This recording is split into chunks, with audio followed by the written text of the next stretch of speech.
ეხა მინდა ერთი პატარა ვიდეო გავუშვა, ირაკლი კაკაბაძე იყო სადღაც მისული, რომელიღაც პოდკასტში და უბრალოდ ჩემი თუ ორი სიტყვა თქვა რა, ამ ყველაფერზე საერთოდ ირაკლიზე მინდა ორი სიტყვა თქვა რა. ვარ მართლმადიდებელი ლესბოსელი, როგორც დიდი ხანია უკვე სტაჟიანი. და ესე იგი და ფემინისტიც ვარ 1993 წლის 28 აპრილიდან, მაგრამ მაგას თავი დავანებოთ. და ეს ზუსტი თუ შეიძლება მინდა ორი სიტყვა თქვა რა, აი ამ კონკრეტულად ირაკლისთან დაკავშირებით რა.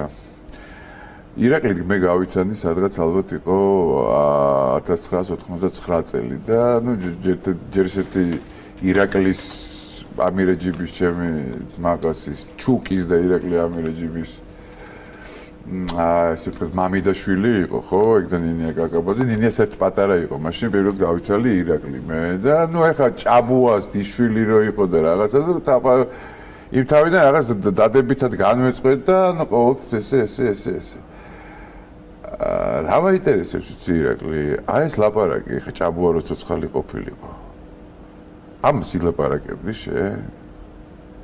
ადამიანი ბერად გარდაიცვალა ბერად წავიდა ამ ქვეყნიდან და გზიხარ და მართლმადიდებლობას დასცინე პირდაპირ ეთერში გავში სურათები მინდა გავუშვათ ელემენტარულად რა აი სურათებით განახებთ რა ელემენტარულად აი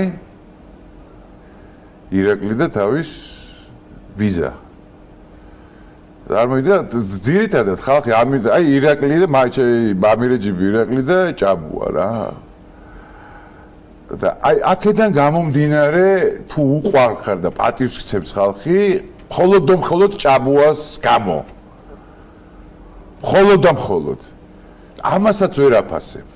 ამასაც იყიდებ რა. შენ ბიძაშენის ნაცხოვრებს, შენი ბიძაშვილების ნაცხოვრებს. ეგეთი რამე როგორ უნდა ვთქვა, რომ მართლმადიდებელი ლესბოსელი ვარო. აი მითხარი შენ რა. და გიხარე გონია რომ იუმორში თქვი ეს ამბავი და ძალიან სასაცილოა. თუ მაგათიც არის სასაცილო, ვისთან ერთად ზიხარ. ის ორი ყვერი რო გიზის აქეთ-იქით. აი ისე მომეშალა ნერვები ეს რომ ნახე, просто რა იმის ხსოვნას მაინც ეცი პატივით. ჭაბუა ამირეჯიბის დიშვილი ხარ რა. რომელიც კიდე ერთხელ გეუბნები რომ ბერის 60-ში გარდაიცვალა და წავიდა ამ ქვეყნიდან. გამოდიხარ და მართლმადიდებლობას დასცინდი. და გონია რომ მაგარი ტიპი ხარ და მაგრა ხუმრობ. სხვა ხუმრობებზე საერთოდ აღარ ვლაპარაკობ რა, რეებიც გილაპარაკია რა და არც მიმიცია ჩემი თავისთვის უფლება რომ ეს მეთქვა რა. პახოდუ პატრიარქის სახარ. ბავშვობის ძმაკაცი და მეგობარი. გამოდიხარ და ესეთ რაღაცებს ლაპარაკობ. იმის მაგიროთ რომ აბსოლუტურად საპირისპიროს ლაპარაკობდე. რა გითხრა, რასაც ვფიქრობ, იმასაც გეუბნები რა.